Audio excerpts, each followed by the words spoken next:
Bueno, compañeros y compañeras, muy buenas noches. Gracias por la invitación de ustedes, una vez más. Especialmente hoy un agradecimiento muy especial a las compañeras en su día, un día de lucha, un día de... Hay que rememorar las luchas de las mujeres y que siguen luchando día a día para ganar el espacio que siempre tuvieron que tener en la sociedad argentina. El compañero Roberto me convocó para conversar algo de lo que va a suceder estos días en la Cámara de Diputados con la aprobación del pago de la deuda a los buitres, esperemos que no sea así, y la anulación de la ley Cerrojo. Una de las cosas que él insistió en la que quería hablar, no sé si todos estamos de acuerdo, es en que si se puede o no se puede lograr el quórum en la Cámara de Diputados. En realidad, la señora que recién me precedía en la palabra, ella planteaba que era una simple espectadora, y la verdad que la voy a contradecir. Somos todos protagonistas de nuestro presente y nuestro futuro. Muchos de ustedes, todos creo, recordarán el día 18 de diciembre del 2001.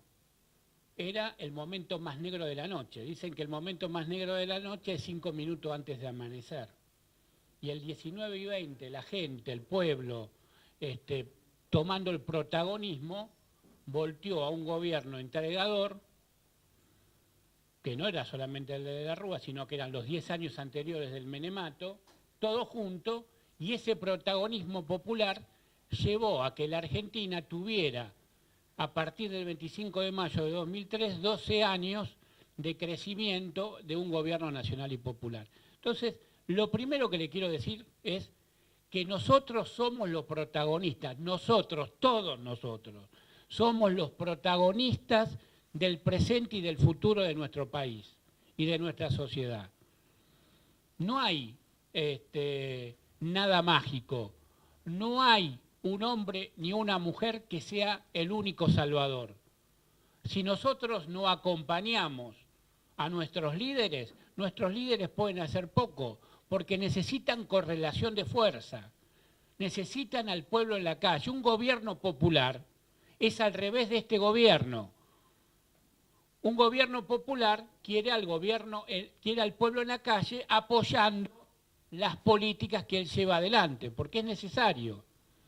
Ustedes recuerden que Néstor Kirchner, cuando asumió, le prohibió a la policía que iba a las manifestaciones ir armada. Todo lo contrario a lo que hace este gobierno. Entonces, lo que realmente decía Néstor en ese momento era: quiero a la gente en la calle acompañando a un gobierno popular que está tomando medidas en favor de ella. Y además que las tenemos que profundizar, y solamente se pueden profundizar no solamente con la acción de los presidentes, ministros, diputados y senadores, sino con la gente en la calle. Entonces, por ahí, estos casi 3 meses de gobierno macrista han sido muy duros. Y seguramente los que vendrán pueden llegar a ser lo mismo de duros. Ahora, compañeros y compañeras, cuando la marcha se pone dura, los duros nos ponemos en marcha. Hay que contestarle de esa manera a este gobierno. Si ellos son duros, nosotros tenemos el cuero mucho más duro. Y no hay que retroceder ni 1 milímetro. Hoy nadie puede irse a casa. Si ganamos y vuelve el gobierno popular, el que quiere tomarse unas vacaciones se las vamos a permitir, pero cortas. Pero hoy ni 1 minuto en casa, porque hoy necesitamos estar en la calle peleando, diciendo por qué nosotros creemos que muchas de las cosas que se hicieron durante estos 12 años, casi la totalidad, son válidas, se hicieron para que crezca la nación, se hicieron para que el pueblo saliera de la terrible pobreza que tenía, se hizo para que la Argentina vuelva a ser un país industrial, se hizo para que el Producto Bruto de los argentinos sea 50 y 50, no 32 contra el 68 o el 70 contra el 30 de los trabajadores, como quieren los que hoy gobiernan, que quieren que el salario vuelva a bajar y no como lo dejó Cristina Fernández de Kirchner, el salario más alto en dólares de toda Latinoamérica. Entonces, compañeros, acá no podemos ni un minuto desfallecer. De nosotros depende, de nosotros acá, en todos los rincones del país, de la provincia, de la capital, de las diferentes provincias, depende de que nosotros mantengamos la bandera de la lucha. Yendo a lo que está sucediendo en la Cámara de Diputados de la Nación y en el Senado de la Nación, yo no les voy a traer nada nuevo. Ustedes leen los diarios, miran la televisión, por más que el 99% de los medios hoy están manejados por los medios hegemónicos, uno puede leer entre líneas muchas de las cosas que pasan, ¿sí? Hay que decirlo con todas las letras, hay gente que está traicionando al proyecto. Uno de ellos es el que fue primer candidato a diputado nacional por la provincia de Buenos Aires, del Frente para la Victoria, Bocio, ¿sí? Armó un propio bloque, un bloque que está haciendo el bloque puente, que ese bloque puente lo está discutiendo con el masismo.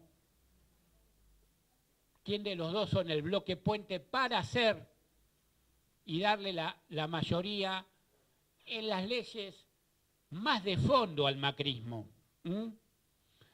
Eso no sería, eso es grave, pero lo que a mí me encendió la luz de alarma estos días es que Abal Medina se haya expresado diciendo que es necesario dar el quórum. ¿Por qué?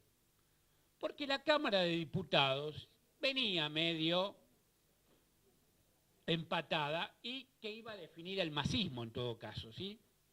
Más allá de lo que después sucedió, lamentablemente, con Bocio y con los que lo siguen a Bocio. No digo el número porque oscila entre 12 y 17. Hay 5 hay días que dicen que están y hay días que dicen que no están. Pero en el Senado, claro, lo de Entre Ríos. ¿Por qué? Porque empiezan a tallar los gobernadores. Pero el Senado, que es el lugar más fuerte del Frente para la Victoria y del PJ, es donde también los senadores, los gobernadores tallan con mucha fuerza. ¿Por qué? Dicen, a ver, necesito que vos te sientes y des quórum porque yo necesito que a nosotros nos manden fondos para terminar tales obras o me manden fondos para poder pagar el aumento a los docentes o me manden fondos para terminar un hospital que nos falta en algún lugar de la provincia. Es la realidad. Pero esa realidad no puede ser tomada como algo válido. En todo caso, usemos las mayorías que tenemos para sacar de una vez por todas la ley de coparticipación federal y dejar de estar extorsionado por los presidentes que vengan. Yo cuando fui diputado nacional, me acuerdo que tuve en mis manos y la presenté como denuncia, lo que en ese momento los ATN, lo que se llamaban, los ATN eran los adelantos del Tesoro Nacional. Entonces uno leía en una página de Excel la provincia y los fondos que se le destinaban a esa provincia para tal destino. Y uno ahí reconocía quiénes fueron durante todo el menemato y parte del arruismo, quiénes eran los que negociaban con esos gobiernos por los adelantos del Tesoro Nacional. Por eso ustedes fíjense que la Constitución Nacional reformada en 1994 le da un mandato de 4 años para aprobar la ley de coparticipación federal. Pasaron 22 años, se van a cumplir 22 años de la reforma de esa Constitución y nunca se llevó la discusión al recinto de una ley de coparticipación federal, porque la ley de coparticipación federal reduciría esta forma de extorsión que tienen los ejecutivos nacionales con los ejecutivos provinciales. Entonces, ¿por qué voy a hacer yo una ley de ley de coparticipación federal si yo quiero tener a los ejecutivos provinciales, le quiero apretar el torniquete cuando yo quiero? Ahora, también hay que decir que algunos gobernadores, cuando no la mayoría, les gusta hacer ese juego, porque en realidad tienen bastante desequilibrio en sus números. Y cuando yo digo esto, quiero dar el ejemplo de Néstor Kirchner. Néstor Kirchner, un gran administrador. Néstor Kirchner, cuando uno miraba esa tabla de Excel que yo les decía de los adelantos del Tesoro Nacional, no figuraba Santa Cruz. ¿Por qué? Porque Néstor Kirchner, esto que hizo en su primer gobierno, del superávit gemelo, lo tenía en su provincia. ¿Sí? Entonces, para nada necesitaba adelantos del Tesoro Nacional. Y además, después logró que le dieran las regalías petroleras. Y de esa manera administró una provincia. Algunos miran, bueno, una provincia grande en superficie, pero chico en población. Sí, pero una provincia que para llevar los servicios de punta a punta hay que tener un gasto mucho más grande que en muchas otras provincias. Y para llevar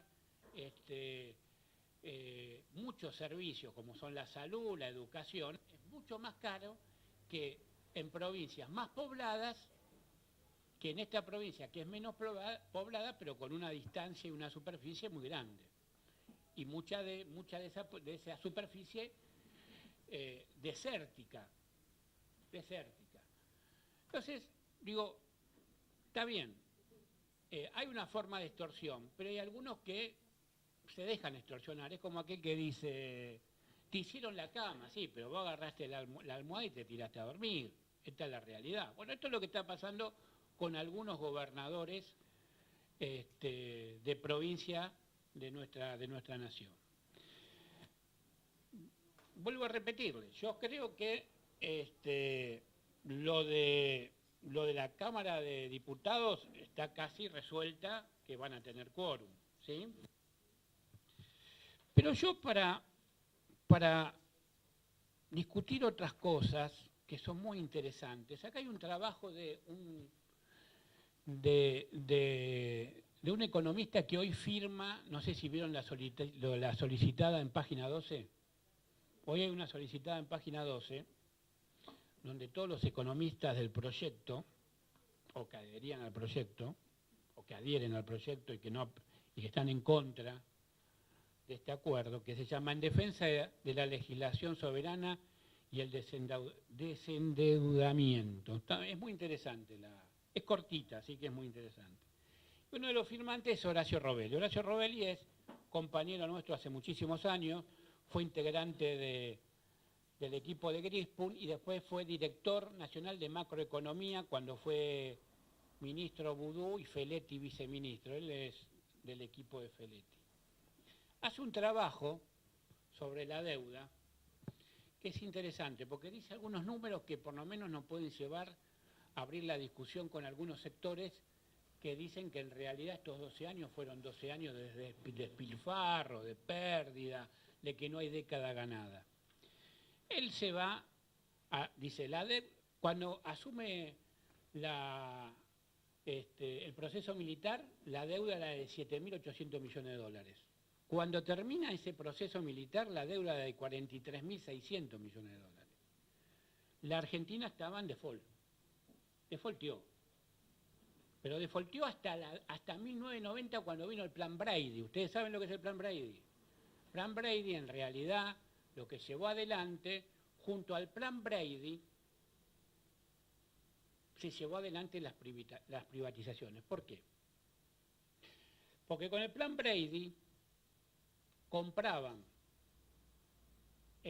los bonos de deuda, no a su valor nominal, sino a su valor real, que era menos del 20%. Y podían comprar las empresas argentinas con ese bono al valor nominal. ¿Sí? No sé si más o menos me explico bien ahí, si no me le dicen.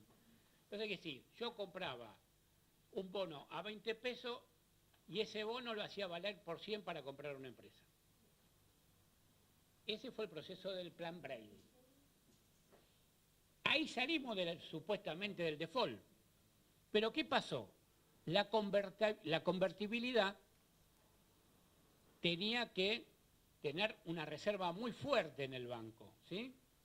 Una reserva porque yo cada peso que emitía tenía que tener $1 de respaldo. Y la Argentina, en esa época, no exportaba para tener tantas divisas. Entonces, ¿cómo tenía yo $1 de respaldo por cada peso que circulaba? Endeudándome. Entonces él, ¿qué dice? ¿Sabe? En la época desde el 90 hasta el 2001 nos endeudamos a 9.000 millones de dólares por año. La deuda terminó en 144.000 millones de dólares. Entramos de nuevo en default. ¿Por qué? Porque la Argentina pagaba de intereses nada más, en el 2000 cuando hacemos el megacanje, 28.000 millones de dólares. Yo todo esto se lo voy a llevar para lo que hizo Néstor y Cristina, digo, porque algunos dicen que no hizo nada. 28.000 millones de dólares. ¿Sabe cuánto las exportaciones que hacíamos no cubrían el total de los intereses?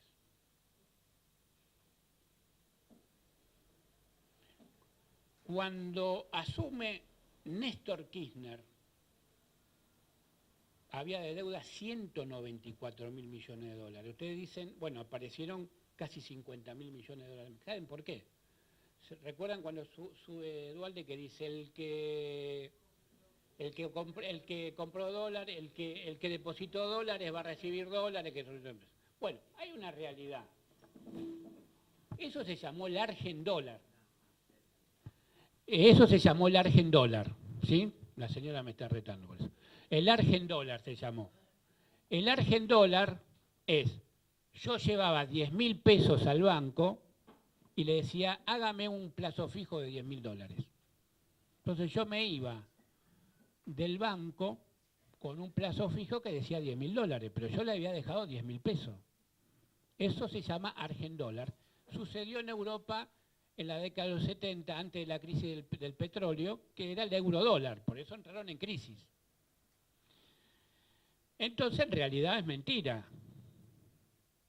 Cuando se tuvo que devolver el dinero de la gente que quedó en el corralón,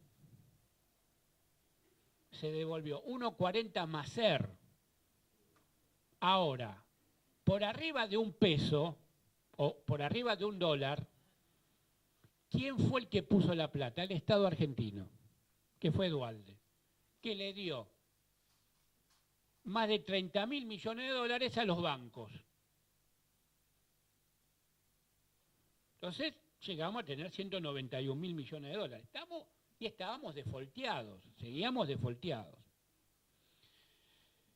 Entonces, ¿qué hace Néstor Kirchner? Néstor Kirchner cuando llega dice, tenemos 111.000 millones de dólares en bonos. En bonos quiere decir de bancos o de personas o de grupos como va a aparecer por ahí después estos fondos buitres.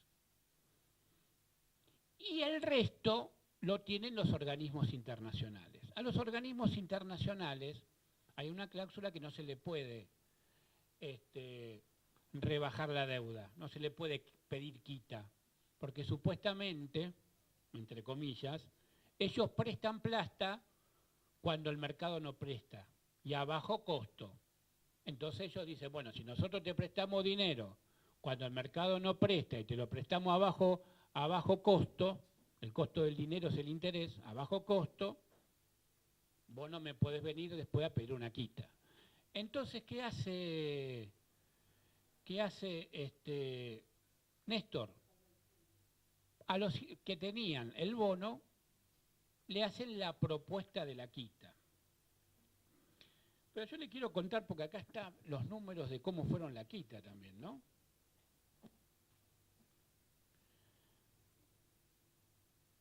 Bueno, se lo voy a leer textualmente esto, ¿sí? El canje de la deuda del 2005 tuvo dos particularidades que lo diferencian de todos los canjes conocidos. En primer lugar, en ese momento fue el canje más grande de la historia del mundo financiero conocido. En segundo lugar, no cumplió con las reglas mencionadas anteriormente, con las reglas que te pedía el mundo financiero. Entonces, la oferta de canje o reemplazo de bonos en cesación de pagos por nueva deuda fue más o menos así. El acreedor podía optar por cobrar de dos maneras. Se le respetaba el valor nominal de la deuda, pero cobraría en el 2038 y a una tasa nominal de interés del 4% anual. Alternativamente, cobraba solo el 35% de la deuda, pero la tasa de interés sería del 8,28 anual y el vencimiento en 2035. Cabe señalar que los intereses que devengaban los bonos a canjear en default o cesación de pagos eran hasta del 15,5%. ¿Qué pasó? La mayoría optaron por la segunda parte. ¿Cuál era? Cobrar el 35% a un interés del 8,28% hasta el 2035, no la primera parte. Todo esto pasó y en el primer canje entraron 76,15% de tenedores de bonos. Con la apertura del 2010, que después se volvió a abrir, ¿se acuerdan? En el 2010 se volvió a abrir. Bueno, se llegó al 92,6%. Cuando ustedes van a pedir un préstamo grande, un pool de préstamos, en todos los países del mundo, en todo el sistema financiero, hay una cláusula que dice que en forma privada, que si el 75% de las personas aceptan la quita, el otro 25%, aunque no quiera, lo tiene que aceptar. En este caso, el juez Griesa no lo permite. ¿Para quiénes? ¿Por qué? Porque algunos dicen, ¿y por qué el juez Griesa? Porque esos bonos que fueron emitidos, la mayoría, en la década del 90 y especialmente en 1994,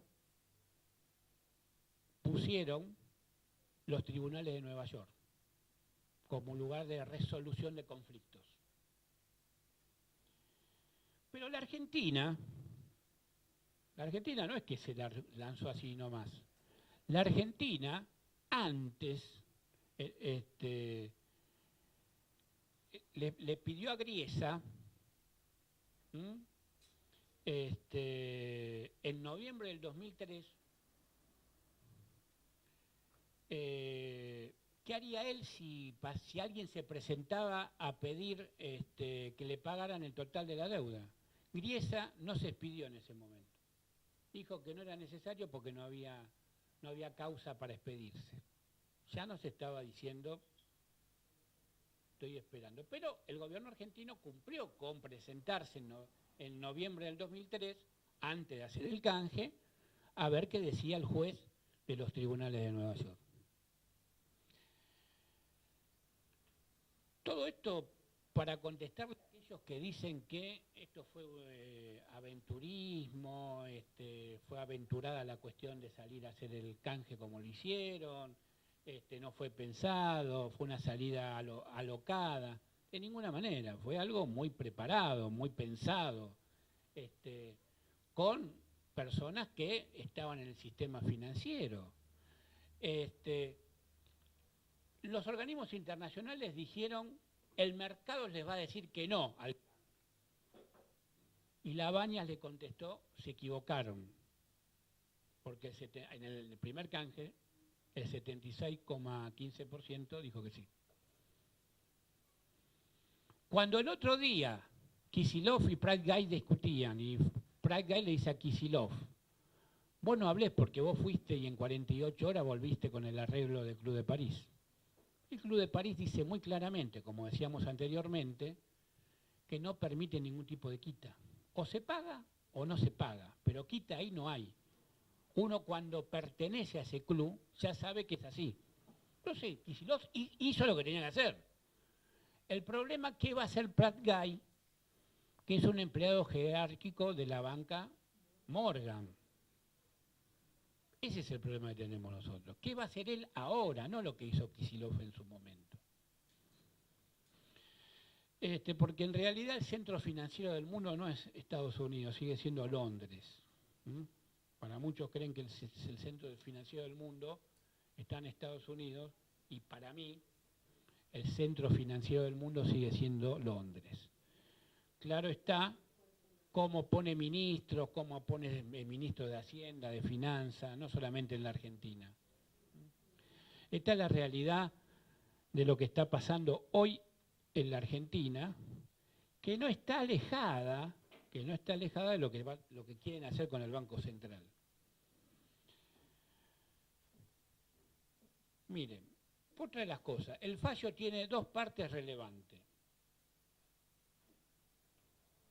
La Argentina está en default por culpa de Griesa, porque la Argentina siguió pagando a los hold-in, a los que aceptaron, nosotros lo dicen hold-out, bueno, a esos les siguió pagando con boni del Banco of America, les depositaba el dinero. ¿Pero qué hizo Griesa? Griesa sacó una resolución que no se le podía pagar. Por eso, después se acuerdan el canje en el 2014, el canje les dijeron a los bonistas, ¿aceptan el Banco Nación como banco de pago? Porque al Banco Nación no tomaba como válida la resolución del juez Griesa. Por eso la mayoría tomaron como banco pagador el Banco Nación. Entonces, la realidad es que nosotros pagamos todos estos años que dicen que no pagamos, que hay que salir de default, que si la Argentina sale del default van a venir capitales. Hoy leí una nota en Clarín que decía, bueno, en realidad si la Argentina paga, vamos a recibir capitales, pero bueno, están un poco asustados. ¿Por qué están asustados? Y porque no se le da la garantía que quieren. Hay una alta inflación, bajó el consumo interno. Pues uno dice, pero muchachos, tendrán que haberle, si es así, le tendrán que haber invertido al otro gobierno, que la inflación era mucho menor que esta, había gran consumo interno, y el tema de la seguridad jurídica, yo no sé de qué hablan cuando hablan de la seguridad jurídica, la verdad que lo hablo con abogados, lo hablo con jueces, con economistas. No entiendo qué quiere decir la seguridad jurídica. No sé si alguno de ustedes lo tiene acá, me lo explica a mí o nos lo explica a todos y podemos salir sabiendo eso. Porque en realidad la seguridad jurídica que las grandes empresas nos piden a nosotros es la que nosotros le tendremos que pedir a ellos. El primero que debería pedir seguridad jurídica son los trabajadores y no es una cuestión de demagogia. Este gobierno, desde que llegó, ha dejado sin trabajo a 65.000 personas, de las cuales no llegan a ser 11.000 del Estado. Del Estado estamos diciendo el Estado nacional, provincial y municipalidades. El otro 55.000 son de empresas privadas. Lo dijimos la otra vez cuando vine yo acá, que me invitó también Roberto. En realidad, la apertura del despido en el Estado era para darle libertad a los sectores privados que ellos también pudieran abrir la tranquera del despido. Esta es la realidad de lo que pasó en estos meses. Entonces, la seguridad jurídica, digo, otra cosa más, la seguridad alimentaria. ¿Quién garantiza en la Argentina la seguridad alimentaria de los sectores populares y especialmente de los más desprotegidos? Y cuando digo seguridad alimentaria, no solamente que coman todos los días, que coman lo que correspondan, ¿sí? Porque si ustedes agarran las cajas de alimento, está hecha en base a azúcares, harinas y aceite. Entonces, una persona que está enferma de diabetes, es celíaco, es hipertenso, no puede comer casi nada de lo que hay ahí. Entonces, no hay seguridad alimentaria. Entonces, hay un libro muy interesante de Patricia Aguirre, que es una antropóloga, que se llama Ricos, flacos, pobres, gordos. Porque en realidad la comida de los más pobres y de los más necesitados está en base a azúcares, harina y aceite. Le da más saciedad y tienen algunas cuestiones más energizantes, por lo menos a primera instancia. Pero en realidad son lo peor que le pueden dar de comer. Y si hay algún celíaco, y si hay, como le vuelvo a repetir, gente que tiene enfermedades como la diabetes, otros. Entonces, centrándome en la seguridad jurídica, ¿de qué nos están hablando con seguridad jurídica? Nos están hablando de que en realidad quieren venir a la Argentina a llevarse todo lo que quieran, de la manera que quieran, y que nunca nosotros se lo podamos reclamar. Entonces yo lo que les propondría hoy es que nosotros hagamos una marca personal del voto que hicimos en las últimas elecciones. Especialmente a los diputados nacionales y provinciales, porque es muy importante que cumplan y que no sean tránsfugas. Y le digo que no sean tránsfugas en el sentido de que yo te voté para cumplir un proyecto, ¿sí? No te voté para que vos cumplas un proyecto totalmente contrario y personal. Pero además, lo digo en este caso, si el Frente para la Victoria hoy se hubiese pasado por una decisión de la cúpula del Frente para la Victoria, apoyar la ley que pide Macri, y hubiese 12 diputados que se separan diciendo no fue nuestro mandato popular, los que tendrían razón serían esos 12 diputados. Estoy diciendo, hagámosle cumplir a los que nosotros votamos el mandato que le dimos. Y si no, que lo sientan, que sea como la canción de León Gieco. Si un traidor puede más que unos cuantos, que esos cuantos no lo olviden fácilmente. Porque la realidad es...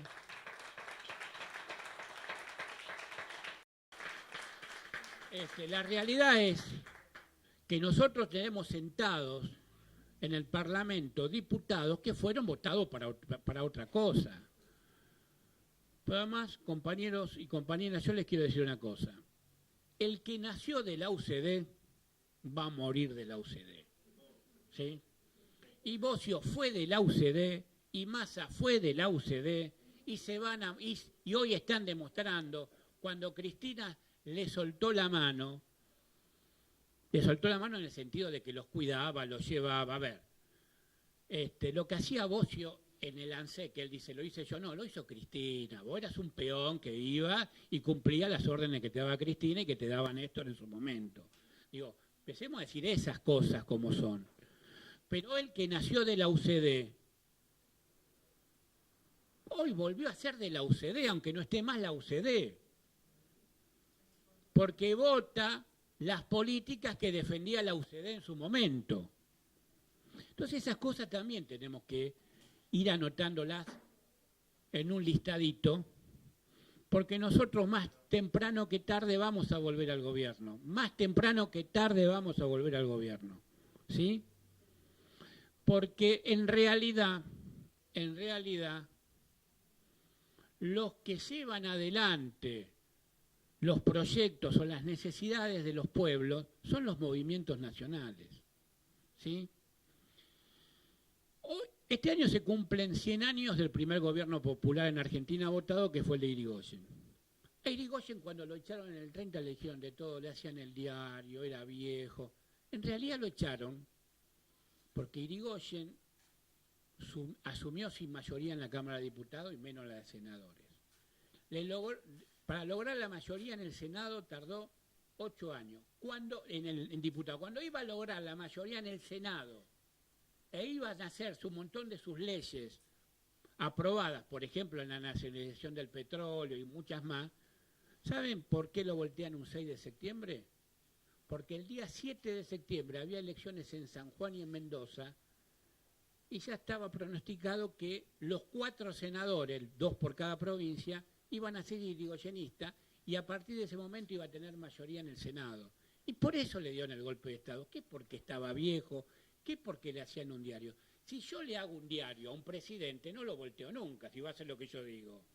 Y si es viejo y está gaga, tampoco, porque va a hacer lo que yo digo. Entonces, a ver, si Cristina es bipolar, como dice Nelson Castro, que uno no sabe si va a la televisión porque tiene un consultorio ahí o porque es periodista, uno todavía no sabe por qué va ahí. Si fuera bipolar, no hubiese gobernado 8 años, no hubiese hecho todo lo que hizo, no se hubiese presentado ante las Naciones Unidas y haber hablado como habló, no hubiese conseguido que 136 países del mundo le dieran el respaldo contra los fondos buitre.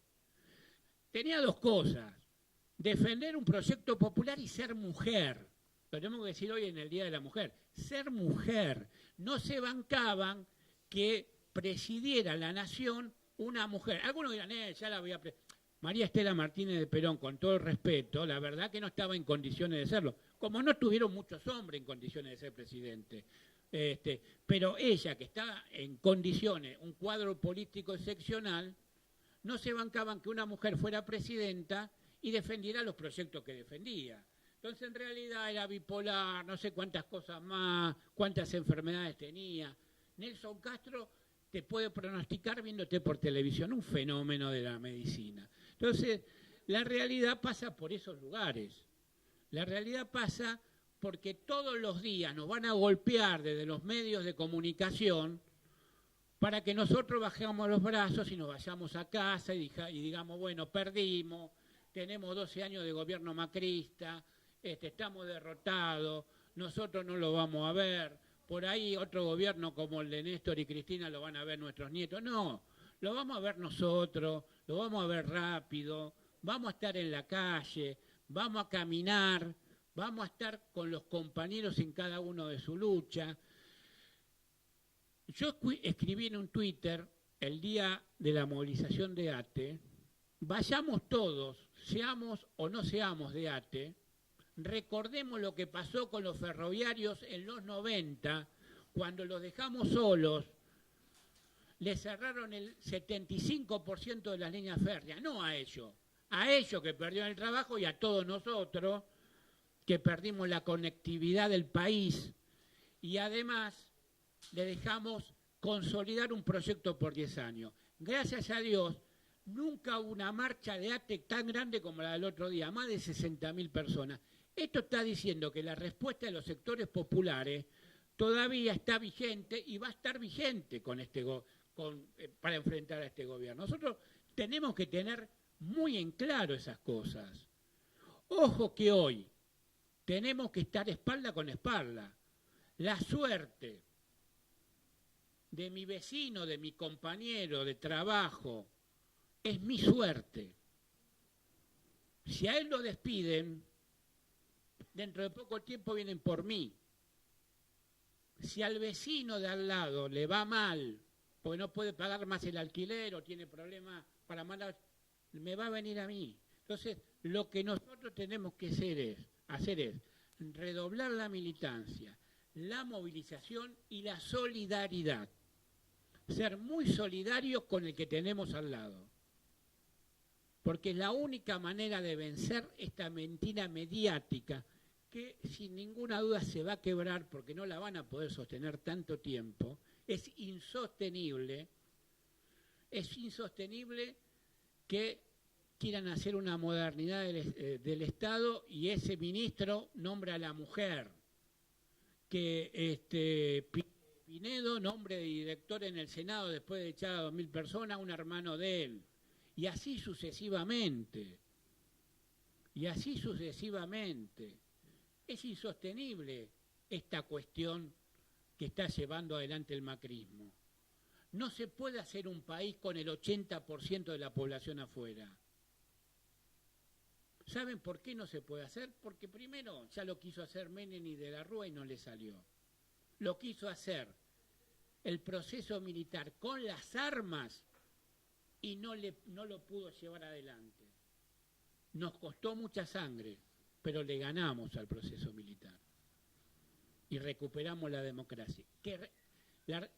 Recuperamos la democracia de tal manera que pudimos tener 12 años, no solamente de democracia formal, sino de democracia activa. Ellos no quieren regresar a la mayor de las formalidades, de la democracia, cosa que nosotros no se la podemos permitir. Y para terminar de hablar del tema de la deuda, la denuncia de la deuda de Alejandro Olmos,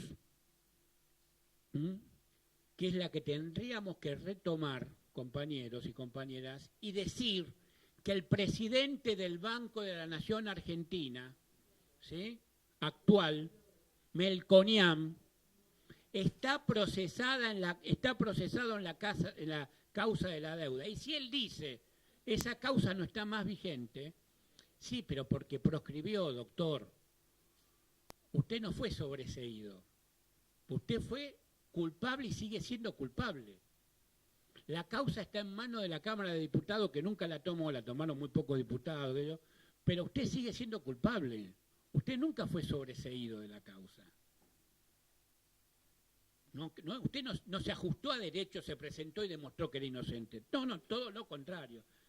Entonces nosotros tenemos que decir, como nos dicen que los nuestros, ese ladrón, el otro ladrón, no saben, todavía no tienen ni prueba, no sustanciaron ninguna prueba en el juzgado, nada, pero ya son ladrones, somos todos ladrones, delincuentes. Bueno, nosotros sabemos que el Melconian es un ladrón, porque está sustanciada la prueba en el juicio de la deuda externa. Entonces tenemos que empezar a decirlo. Y Sturzenegger lo mismo, por el megacanje. Y ojo que el megacanje, se cobraron 150 millones de dólares de comisión.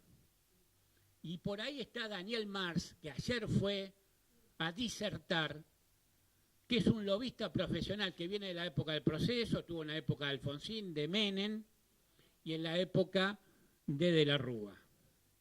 Y ahora quiere volver para cobrar suculentas comisiones.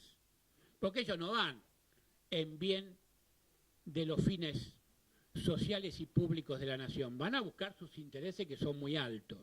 Entonces, a esa gente nosotros tenemos la obligación de denunciarla. Y tienen la obligación de denunciarlo nuestros compañeros que hoy están en cargo de diputados, de senadores. Tenemos que pedirle, ellos que tienen una voz más amplificada que nosotros, que empiecen a hacer estas cosas. Si no, parece que los únicos delincuentes son los que son miembros del movimiento nacional. Esta es la realidad. Y una cosa que quieren hacer estos, como la causa Olmos, ¿qué hacía el proceso militar? Como no se le daba préstamo al gobierno militar, hacía salir a las empresas, YPF, SECBA, ellos a pedir préstamo. Entonces recuerden que cuando Alfonsín asume con la empresa petrolera más endeudada del mundo, todas las petroleras daban ganancias y la petrolera argentina tenía más deuda que nadie. ¿Por qué? Porque se endeudaban de esa manera. Y el otro tema era el seguro de cambio. El seguro de cambio era que yo tomaba deuda por 10 millones de dólares. Esos dólares estaban a 2 pesos en la Argentina. Cuando yo lo tenía que devolver estaban a 10 pesos. Esos 8 pesos, el seguro de cambio lo pagaba el gobierno argentino. Entonces de ahí viene, se acuerda, la deuda legítima y la ilegítima que Alfonsín prometió investigar, que en realidad investigó mientras estuvo Grispum y Vázquez de presidente en el Banco Central, y cuando lo echan a Grispum y a Vázquez y viene Machinea y Zurril y todos esos bandidos, que con esos bandidos vienen Melconian, hacen desaparecer la investigación. Entonces la realidad es la historia que nos quieren volver a contar estos señores. Entonces yo lo que les propongo, compañeros, es que de ninguna manera podemos bajar los brazos en este momento, menos en el Día de la Mujer, y recordar la lucha de las mujeres. No podemos dejar, porque en realidad ustedes, las mujeres, las que están acá, que muchas veces son las que llevan la casa adelante, llevando a los chicos al colegio, trabajando, siendo ecónomas. ¿Se acuerdan cuando Pérez Esquivel decía, si yo sería presidente pondría una ama de casa de ministro de Economía? Porque lo primero que haría es darle de comer a nuestros hijos. Era una realidad. Los economistas, que me perdonen si hay algún economista acá, tienen una cosmovisión liberal. Yo no puedo estar preocupado primero si le pago a Paul Singer, antes de darle de comer a los pibes. ¿Sí? Porque además, miren Paul Singer lo que se va a llevar, y esto como último, si esto sale, y no para esto no es para amargarse, esto es para pelearla.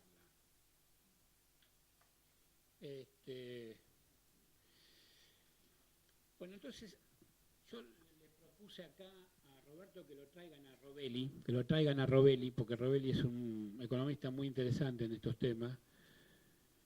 Él dice, bueno, el dinero que se debería pagar es de 15.000 millones de dólares a estos buitres, no de 1.300 como dicen, como iba a pagar el gobierno de Cristina. ¿Saben por qué? Porque, ¿qué pide Paul Singer? Bueno, a mí me tienen que pagar el bono a 100%, pero además me tienen que pagar todos los intereses de estos 14 años que no me pagaron, pero no al 8,28, al 15,15. ¿Sí? Entonces sumemos. Entonces dice, junto con otros litigantes, el juez el acuerdo celebrado con la administración Macri dice que se le debe pagar al contado 4.635 millones, no 1.300 por Singer, 4.635, ¿sí? ¿Saben por cuál suma compró Paul Singer los bonos que tienen? Por 332.500 millones de dólares. Por 330 millones de dólares se va a llevar 4.635. ¿Qué dice acá el amigo Robelli? Esto da una tasa de 1.393% de interés en dólares. Y él pone en mayúscula, ni la droga paga esa suma y esa tasa. En realidad, los socios argentinos de Paul Singer, hay muchos socios argentinos de Paul Singer, y los socios están en el gobierno. Está claramente. Que fue Pollack, ¿qué se cree que es? Es un empleado de él a sueldo. A buen sueldo, ¿no? Pero bueno, a sueldo. Esta es la realidad. Lo mismo nos están diciendo con el Banco Central, amigos. Miren, ni Estados Unidos tiene un banco central autónomo, como dicen ellos. Porque ¿saben qué? Para que el director del fondo de reservas allá se eleva una terna al Senado. Y entre esa terna se elige quién va a ser el que preside. Hace 30 años que lo preside un republicano, por más que los gobiernos sean demócratas. ¿Por qué? Porque la mayoría en el Senado, ¿de quién es? Es los republicanos. Entonces, ¿dónde está la autonomía, muchachos, ahí? Y nuestra Constitución, supuestamente, decían los grandes pensadores constitucionales, una copia fiel de la Constitución de Estados Unidos. ¿Por qué te dicen eso? Porque el Banco Central, la única tarea que tiene que tener es la sanidad de la moneda. Mentira. A ver, ¿qué pasó con el cambio acá? Nosotros lo que hizo el gobierno fue que en realidad el Banco Central apalancara el desarrollo de las pymes argentinas. Entonces les dijo a los bancos, ustedes por lo menos un 5% del encaje que tienen, lo tienen que dar como, el encaje es una reserva que tienen que tener todos los bancos por cualquier problema que haya. Un 5% se tiene que destinar a las pymes.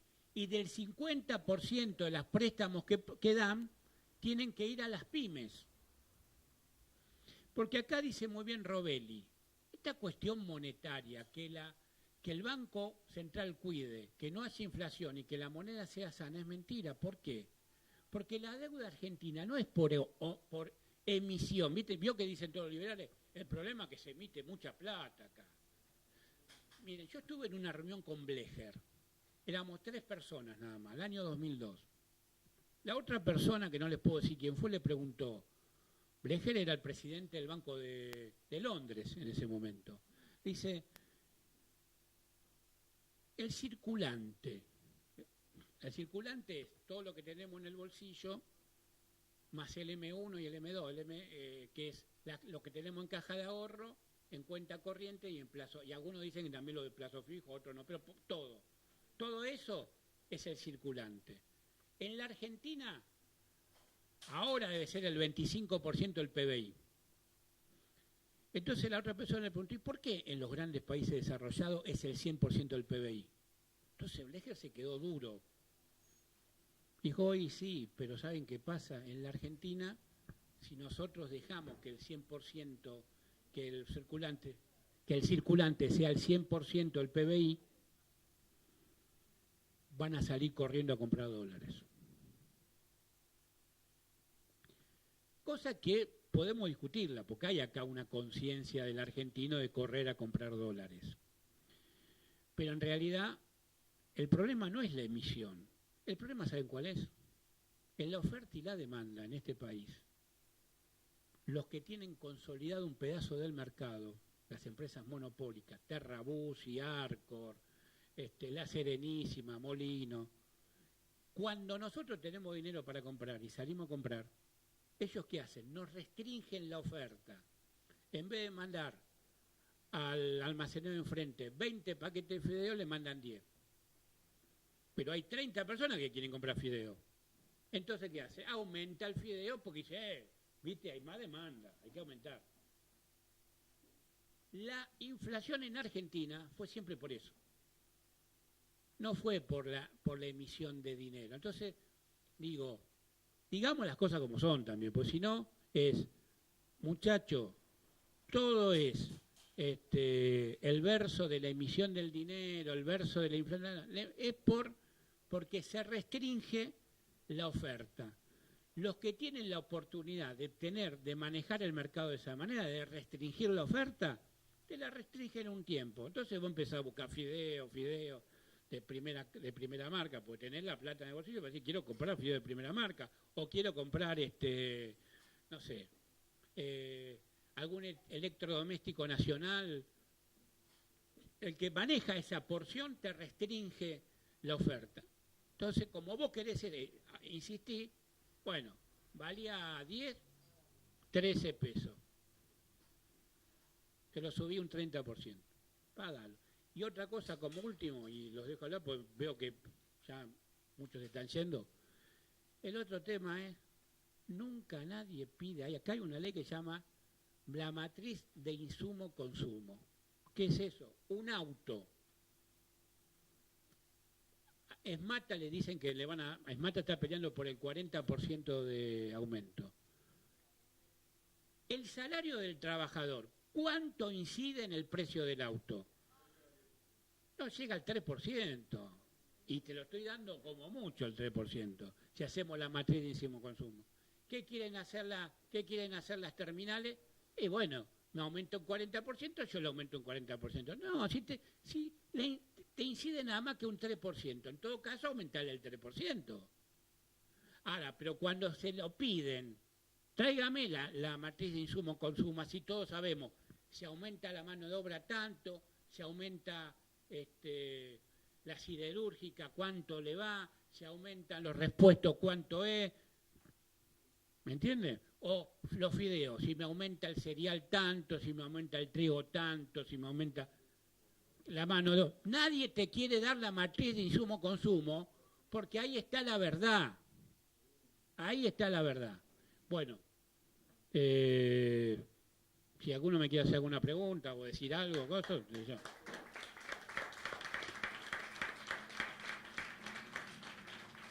Bueno, antes de pasar a las preguntas, que inmediatamente pasamos, tenía acá 3 cositas de los avisos parroquiales que normalmente tenemos nosotros, ¿no es cierto? Que hoy